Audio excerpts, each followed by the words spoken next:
Good evening, everyone. Welcome to our evening connection. And I wanna first of all this particular class, if we can, to open our heart and to send light or whatever light that we can from tonight's class, from your own revelation, really to the devastation that's happening around, and specifically with all our friends, our community in LA, and all the the people that at risk, and to know that it's not really the end yet. Okay, so we need to awaken so much more to prevent from that to continue, because there's a specific understanding over here that we can really awaken for ourselves and for the world.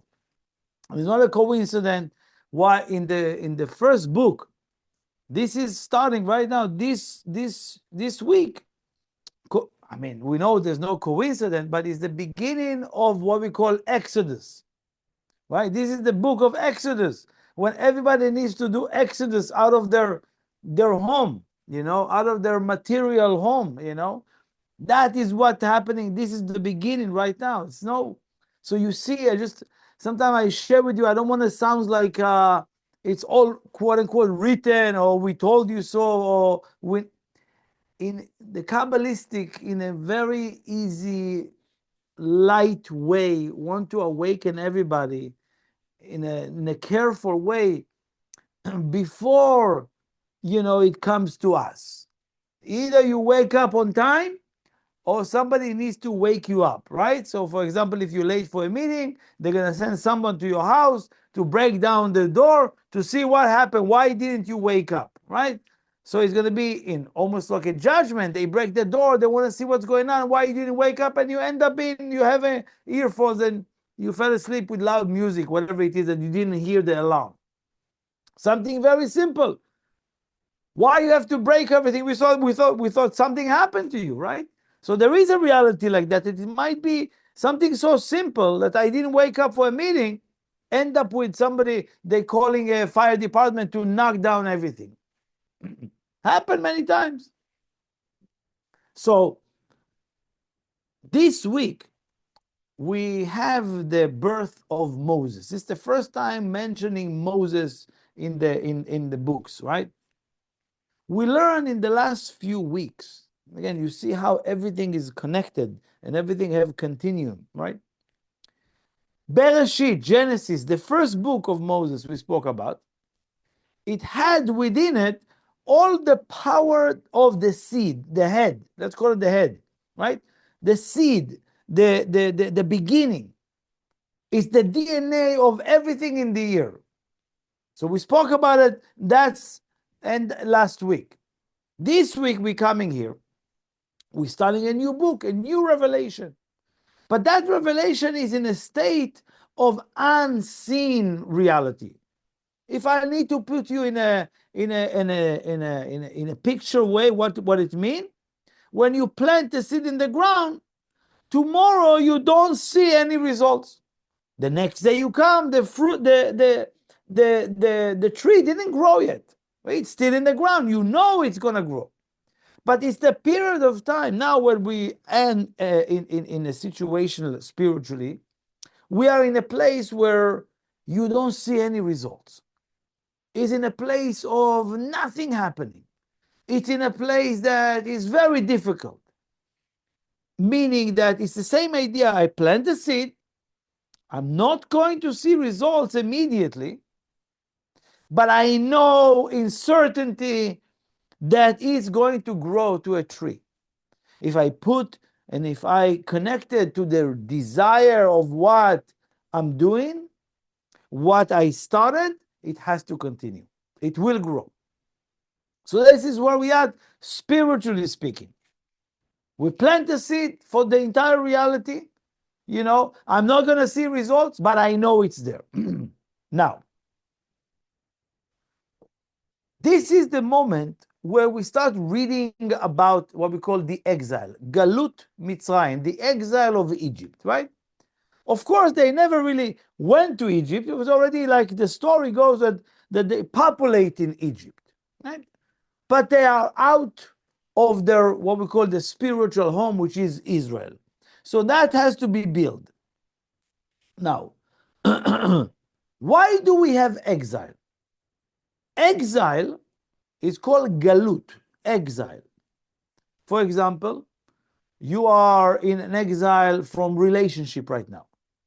You can find somebody, or you find and it's not the right way, the thing. I'm in exile from a client, right? The client, I don't find a client. I'm in exile from anything. Anything is called an exile, meaning I'm further away from that. I'm in exile from my family. I'm in exile from my country, right? Yeah, there is a reason. Yes, I'm in Israeli, but I'm not in Israel, right? I'm outside of Israel. I'm considered to be in exile. But what does it mean? The real deep reason why one will be in exile, maybe sometime outside of themselves, not connected to themselves, or even being in a relationship but not feeling connected there. I'm in exile. Somebody is in exile from health. Right now we see many people are in exile out of their home. Coincidental, right? All coincident. Nothing of that. It's really the energy that's available. That what we need to do in this time. Exile is called galut, but the reason there's an exile is for the gilui, for the revelation, for discovery, for awakening, to reveal. You're not going to exile because of something less. You can say because you're a bad person, or or it doesn't fit, or whatever it is. Yes, that's the what we call the physical reasons. But spiritually, you're not going to be able to reveal that particular secret to your life, that particular revelation, unless you will be in exile for that day, for that moment, for that. Now, we don't know how long the exile is going to last. So make sure you understand you have the right consciousness while in exile. So I want to share a few ideas over here. But one key component and an added value that coming us to this week, it's the birth of Moses. When we read about the birth of Moses, we're not reading about or knowing information about somebody who born some 3,000 years ago. It's the birth, what Moses represents, the most humbled leader, the most humbled prophet, the highest prophet that exists in the world up until now. So what are we reading of? Within the exile, what was born? The biggest, the strongest channel to this world. It didn't born in Israel or in a spiritual place. And the other way around. Egypt, if you read the Zohar, Egypt doesn't represent the physical place. Egypt represents the place where all impurity come down to this world. Our attachments starts in Egypt, the consciousness of Egypt. So you have to understand it's not a physical place, it's the consciousness of Egypt. Now that is in charge of pouring to this world a complete rubbish, a complete garbage, a complete evil. But it's not because the people there are evil. It's an energy source. Like we have an energy like at home. At home, you have a place where you get all the clean water to your house, but you also have an outlet for sewage, for something that is garbage and stinky. Same thing. Egypt represent that place where people nourish sewage. When people want to, that's why it had to happen over there. Egypt represent the exile there is because they meant to completely remove the negativity that will stem for the world from that place. Now, within that place, we have the birth of Moses. Something tremendous comes out of what? The most negative place. So you see, any experience of exile, any experience of something that is difficult, challenging, right? What end up happening? It's the greatest revelation potentially can come from there. But what happened? People going through exile in the wrong consciousness. What is the wrong consciousness? The victim consciousness. The victim consciousness, look what happened to me. Looking for the fault of who did it to me. Who put me in this exile? That's the wrong, that type of consciousness that will never let you reveal anything in while time of exile. We know that galut is only for gilui. Exile is only for the sake of revelation that you cannot have in any other time. Now, let's see, why am I supposed to be in exile? And this is a very important key, but it's a spiritual law that I want to share with you, that I speak about it in the deeper classes, but it's important to bring it down.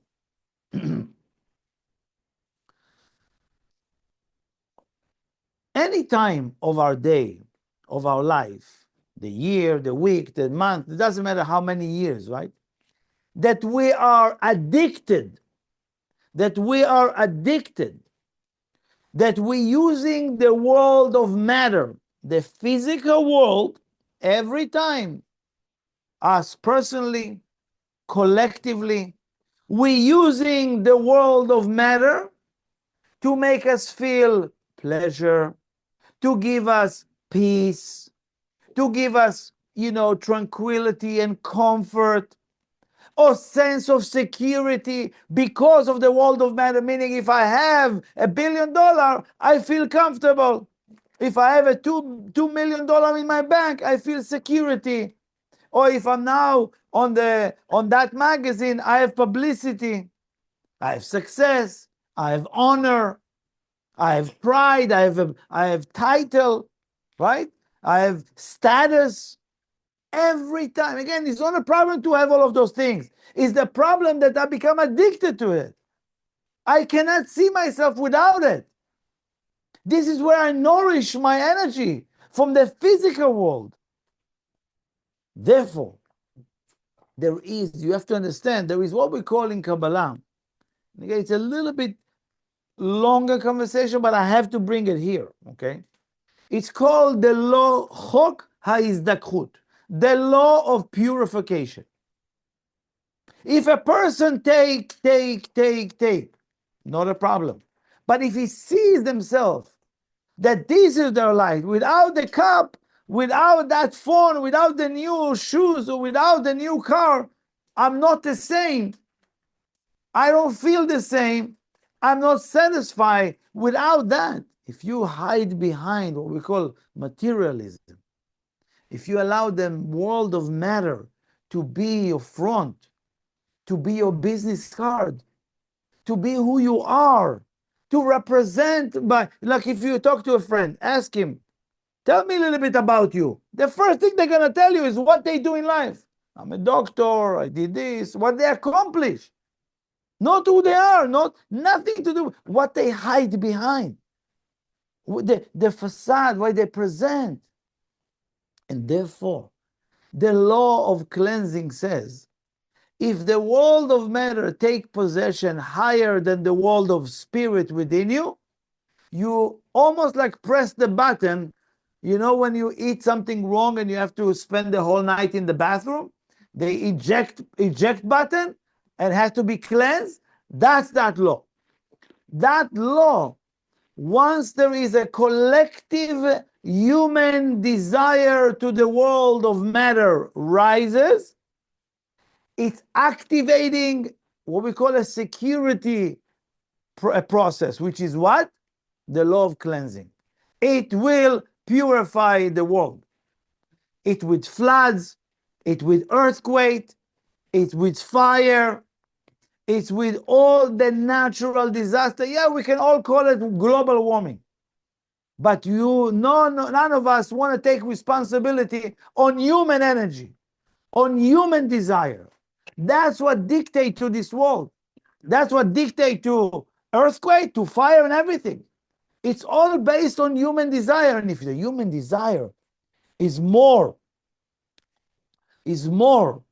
into matter, possessed by matters, what end up happening is they pressing the button and the law of cleansing will come, and we never know where it's going to come from.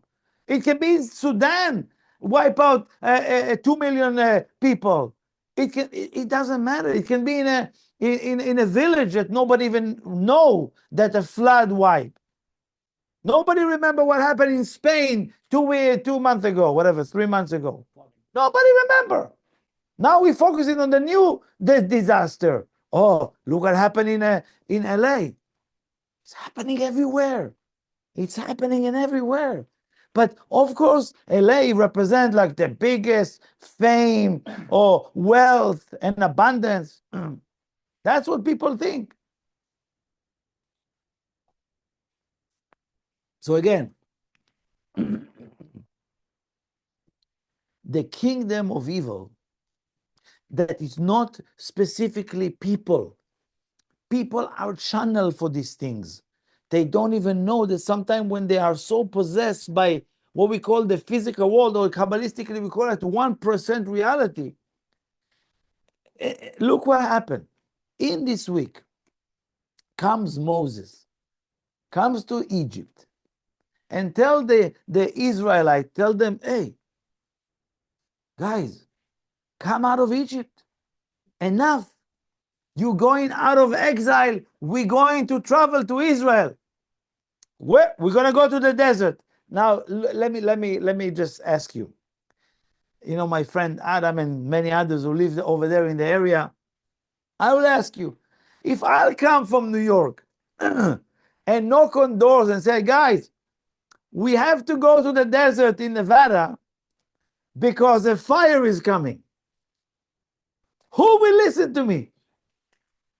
Who will? What? Look at the mansion I have over here. You want me to leave that and go to the desert? Hey guys, it's like 100 miles from here. It's not that far. We're gonna be there very happy. We're gonna be connected. Who will go? Who will dare to leave? You tell me, who is this lunatic? Tell me to leave to go to the desert. Look where I live. Beachfront. I have waves every day. I have all this food. I have all these people who work for me. I have all these amazing, I'm working for these wealthy people. You want me to go? That's what Moses hits this week. Moses comes and what did he say? Velo shamu el Moshe, and they couldn't listen to Moses. Mikotze ruach u'me'avoda kasha. They couldn't listen to Moses because they had short of spirit. Of course, it's the way it's written and the way what it is, you need to have Kabbalah to understand that. It's always present like they're working so hard. You have friends in your life when you tell them, hey, come for spirituality, come for study with me Kabbalah. I say, no, I'm too busy.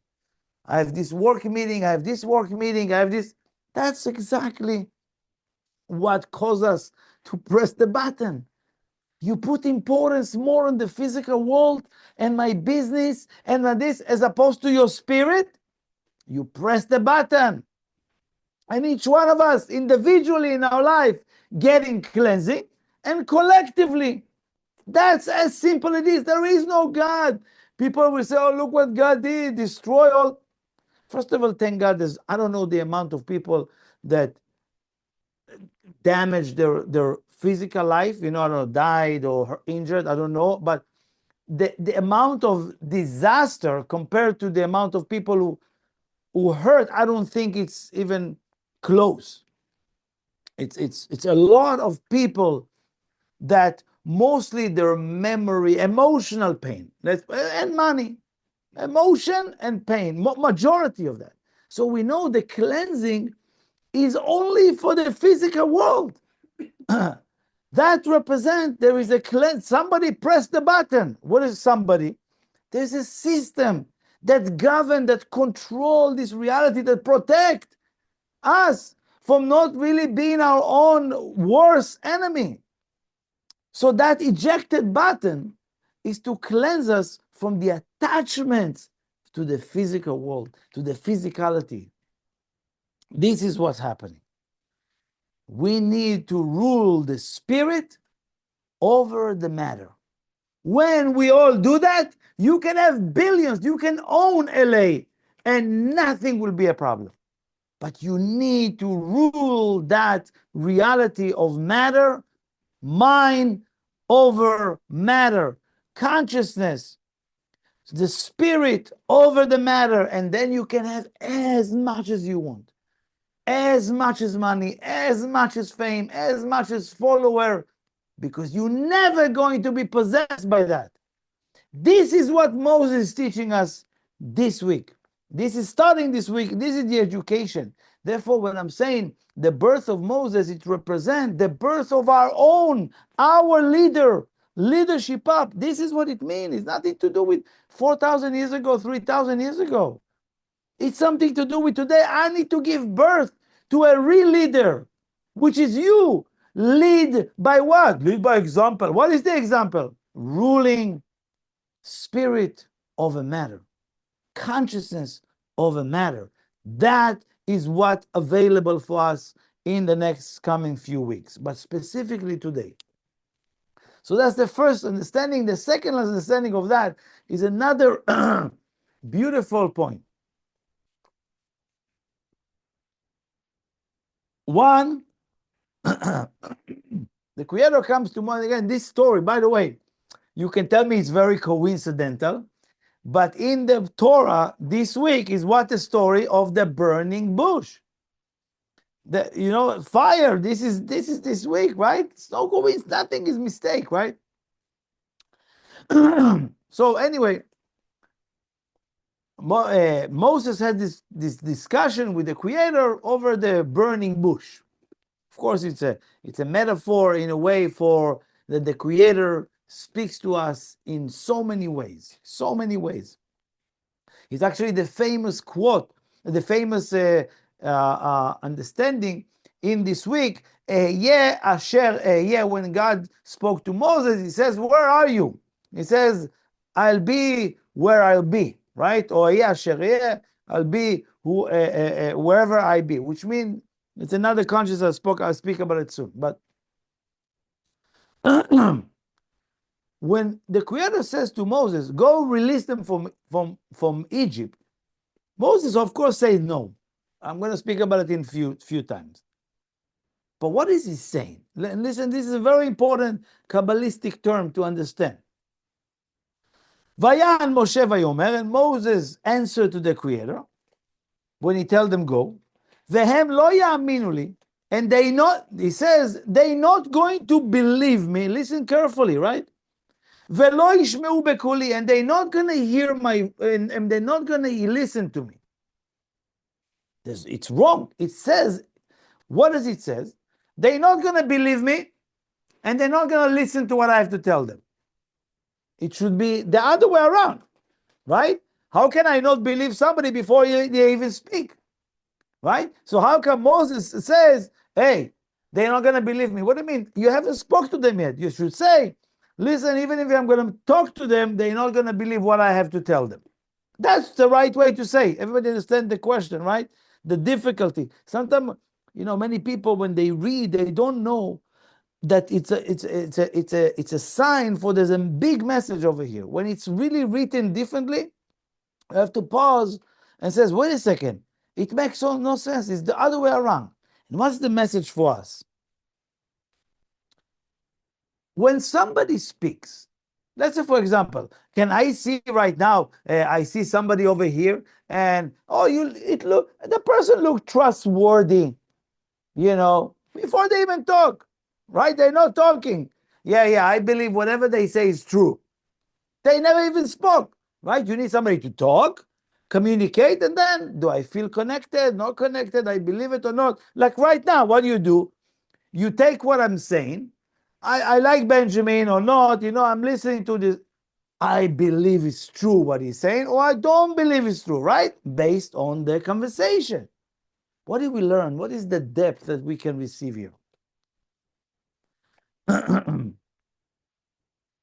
To believe It's not emunah. Emunah is belief. It comes from the word imun, which is training, practicing.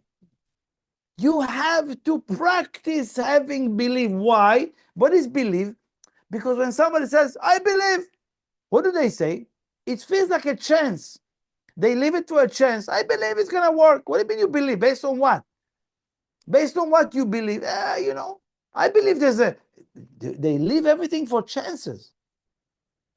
My teacher always tells us, we don't believe in God. We know. We connecting in a knowing what is the system of the Creator. Do I need to know who is God to enjoy the light? No. Do I need to know what is the Creator? No. But I absolutely know that there is a Creator to this world. It's not a matter of belief or chance. What is the message for us? When something happening in life that is beyond your conception, you cannot conceptualize that. It's beyond your logic, right? What's happening right now, it's beyond our logic. So can people, I believe it's God. What? Based on what? Right? So what he's teaching us is to raise the voice, to awaken a voice in times like that. Don't wait, I believe it's from God, or I don't believe it's from God. That's not the conversation. Moses telling you this week, awaken the voice. What is the voice? A conversation. What is the conversation should be? It's beyond my logic. I want to investigate why things like happening. How is it appearing right now in this world? What's the message over there? Investigate, research, ask question, awaken your spirit. Then you practice in belief. You have to practice belief beyond the physical matter. And for that, you need to trust. You need to learn to trust. You need to learn. It's not something that I believe, I trust, and that's it. That's we call stupidity, because that eventually the one illogical thing that happened will wipe you out immediately. But I want to make sure, because the verse after says, the Creator tells Moses, go, speak to them. If they're not going to listen to the first word you come to tell them, don't worry, they all going to listen to the last one. Do you understand? It's not a threat. It wasn't a threat. He says if they're not going to listen to the first, they will listen to the last one, right? It's like when somebody tells you, hey, this is the last warning, right? When you're trying to wait, you wait until it's like completely, no, I can't, now I need to talk to them, right? So when you don't want to wait until a burst of huge fire comes, and then wait, what's going on here, right? It doesn't make any sense. Don't wait for that. If we all from today get the message, and awakening to understand that we have a limited time and capacity, that if we're not using it for the right reason, in the right consciousness, right? What will happen is you prolonging chaos. So let's say, for example, now the world is in chaos. The chaos is happening right now. If we're not getting the message, it will keep burning. That's what it is. Because it's cleansing. That press the button until the bug is not out, it's going to keep burning and create other fire, create other chaos to other people. And who knows what will happen now with the insurance and all of this. You know how chaos can continue? It can be a complete disaster. So I don't recommend. And the period of time of cleansing that we go right now, because I look at that, it's my fault. It's like anything else. COVID came, caused cleansing in human life. We awaken. We wake up for the spirit or for the matter. And it's continuing more, and October 7, and it continue different wars and many riots and many crazy things. Are we awakened? And now this fire happening, are we awakened? Yeah, it's not happened. I'm in New York. It's the people in LA. They are negative. No, it's collective consciousness. We all have responsibility. The personal, the individual, in our life, and collectively to the world. And this is what Kabbalah is about. You can't just work on yourself. You need to as well work on yourself in a collective way in this world. Last thing, as I said, in this week, it tells you, I'll be where I'm going to be, which means the idea of being present in every given moment. What I will really meditate every day, am I aware? Am I aware? Ask yourself, am I aware of what's going on? That question will bring you to the now. Even the simple question that check yourself, are you aware of your environment? Are you aware of what's going on? Are you aware of what are you doing right now? We think we're aware because we're not asking this question, so it's robotically we're doing things. Am I aware? Am I present? Let's say, for example, you are in a room right now. Ask yourself right now, am I present in the moment? Or my mind is there, or my desire is about yesterday? So you're not with the Creator. The Creator is only in the now. In that moment, that's where I am. Any other time, tomorrow I'll be there. Tomorrow the light will be revealed. That doesn't work this way. So please, the light is speaking to us right now in time of devastation. The light, the voice, as I said before, you need to listen to that voice, awaken that voice by you asking, what do I need to do? What do I need to transform? Where in my life I'm possessed by the physical world? Where in my life I'm addicted to the 1% world? Where in my life I think if I don't have that, I'm not happy? I recommended also in a class earlier that the best way to do it is to measure the level of happiness you have with or without. If your level of happiness grow when you with, you know you are about to press the cleansing button. That's what it is. Or if I don't have that, I'm not that happy. And when I got that, I'm happier. So learn maybe with happiness, take it as a measurement to how I'm not to be detached, to have a desire for everything, but willing to let go of the attachment of that. That's the highest level you want to get, and that is what the message we want to awaken this week.